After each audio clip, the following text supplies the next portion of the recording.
Salut à tous, c'est Steven, on est le jour de la sortie des nouveaux iPhone 8, donc logiquement, comme tous les ans, je suis allé les acheter. Et puis d'ailleurs j'en profite pour saluer les employés de l'Apple Store par Dieu, là à Lyon où j'étais ce matin, qui apparemment regardent mes vidéos, donc c'est cool. Deux nouveaux modèles cette année, un 8 et un 8 Plus, on va aller découvrir tout ça. Bon allons-y, commençons par l'iPhone 8.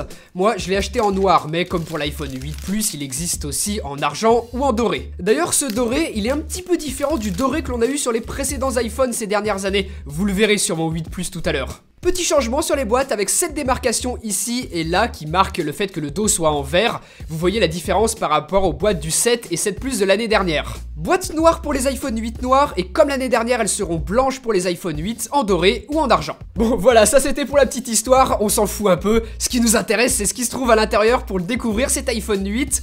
Sur le dessus, comme d'habitude, les petits feuillets explicatifs et le voilà. Bon, de face, on dirait tout simplement un iPhone 7 ou un 6S ou même un 6, hein, vous connaissez la chanson. Mais de dos, voilà, on a le dos en vert, regardez. En noir, c'est super classe. Je vais enlever les blisters de protection, on verra mieux. Voilà ce dos en vert, très brillant. De face, je vous le disais juste avant, c'est exactement ce que l'on connaît ces dernières années. Hop, petit coucou caméra. En tout cas, voilà, excellente prise en main grâce au vert. Moi, ça me rappelle l'époque de l'iPhone 4. Bon ensuite pour le contenu de la boîte je vais aller vite. Adaptateur secteur ici qui permet grâce au câble fourni de recharger son iPhone à une prise murale. C'est toujours le même chose pour les écouteurs, ce sont toujours les écouteurs filaires, attention hein, c'est pas des écouteurs sans fil. Et là le petit adaptateur Lightning vers mini jack, puisque oui l'iPhone 8 comme le 7 n'a pas de prise jack. Et pour finir, le traditionnel câble Lightning vers USB, pas d'USB type C encore une fois, et Apple nous montre clairement que la cohérence en ce moment c'est pas leur fort. Petite comparaison rapide entre mon iPhone 7 noir mat et le 8 et son dos en vert. C'est plutôt classe, moi j'aime bien. Et de face, je vous l'ai dit tout à l'heure, hein, aucun changement. Donc voilà à quoi il ressemble celui-là. Et on va pas se mentir, même si le dos en vert est vraiment classe, c'est un design qui est loin d'être original. Par contre, ce que je pense, c'est que vu qu'Apple a l'habitude de miser sur cette recette là maintenant depuis des années, il maîtrise parfaitement tout l'aspect extérieur et aussi intérieur de cet iPhone 8. Pour moi, ce 8 c'est une valeur sûre, à l'inverse du 10 qui va arriver en novembre. Et dont moi personnellement j'ai plusieurs gros doutes. Premièrement parce que Apple a chamboulé pas mal d'habitudes de l'utilisation du smartphone que l'on a actuellement, en ajoutant de nouveaux gestes, en modifiant vraiment beaucoup de choses.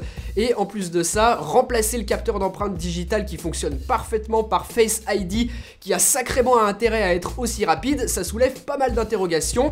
Et pour l'instant sur l'iPhone 8 on sait que tout fonctionne parfaitement. Le dos en vert, en plus de permettre la possibilité de faire une recharge par induction, ça rappellera des souvenirs à tous ceux qui ont eu un iPhone 4 ou 4S, puisque le vert ça donne une super sensation, une super prise en main du smartphone qu'on avait un petit peu perdu ces dernières années avec le tout en aluminium où on avait parfois l'impression que le smartphone pouvait nous glisser facilement des doigts.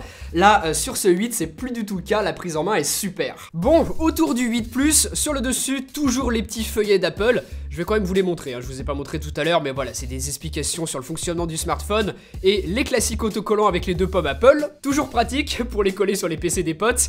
Et l'iPhone 8 Plus, le voilà. Lui aussi son dos est en vert et je vous le disais tout à l'heure, là j'ai choisi la nouvelle couleur dorée. Attendez, j'enlève le film. Voilà ce que ça donne, je la trouve très réussie cette couleur. C'est un doré très soft, c'est pas du tout tape à l'œil, on a vraiment pas l'impression d'avoir un gros lingot d'or dans les doigts. En plus, à mon avis, ça convient aussi bien aux mecs qu'aux filles. Pour le reste du contenu de la boîte, c'est exactement la même chose que ce que je vous ai montré tout à l'heure sur l'iPhone 8.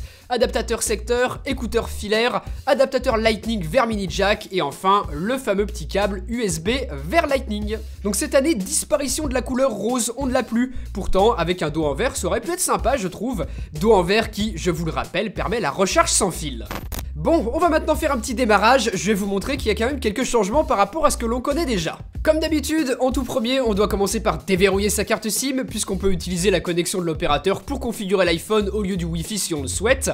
On choisit ensuite sa langue et sa région du monde. Si l'on a déjà un iPhone sous iOS 11, on peut transférer automatiquement tous les réglages vers l'autre. Ce petit menu apparaît ici lorsqu'ils sont à proximité.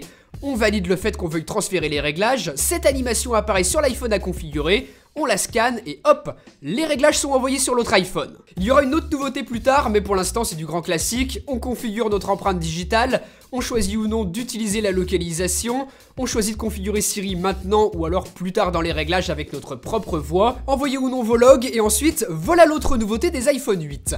Il gère maintenant l'affichage qui est appelé True Tone. Ça existe déjà sur iPad et vous le voyez, ça permet d'ajuster la couleur de l'écran automatiquement en fonction de la lumière ambiante de la pièce pour reposer nos yeux.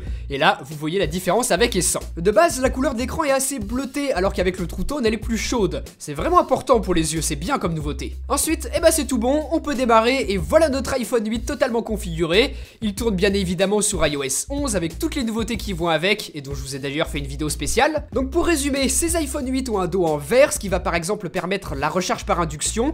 Et comme c'est la norme Qi qui est utilisée, vous pouvez utiliser pas mal de chargeurs. Plus de puissance à l'intérieur évidemment, puisqu'on passe sur une nouvelle génération de processeurs, le A11 Bionic.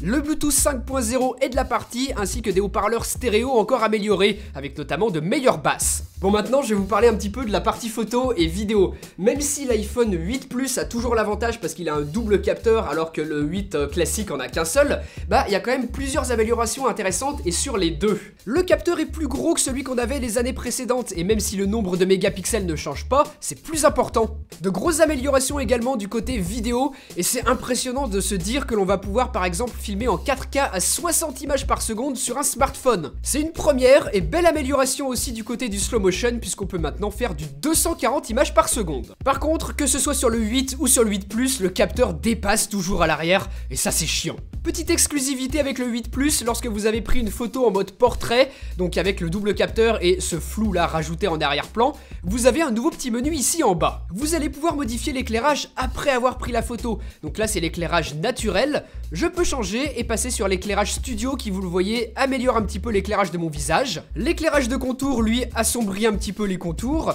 Ensuite, on a l'éclairage de scène qui, là, carrément remplace l'arrière-plan par un fond noir. C'est impressionnant. Et enfin, le dernier fait un effet monochrome, toujours avec ce fond noir. Donc voilà ce que ça fait. Tous ces réglages sont sélectionnables ici, une fois que vous avez pris votre photo, ce qui évite d'utiliser d'autres applications qui permettaient de faire plus ou moins ça. Seulement 3 couleurs cette année, je vous le disais tout à l'heure, l'argent, l'or et le gris sidéral. Et pour les prix, 809 € pour iPhone 8 et 919 pour le 8 Plus si vous choisissez 64 Go de stockage.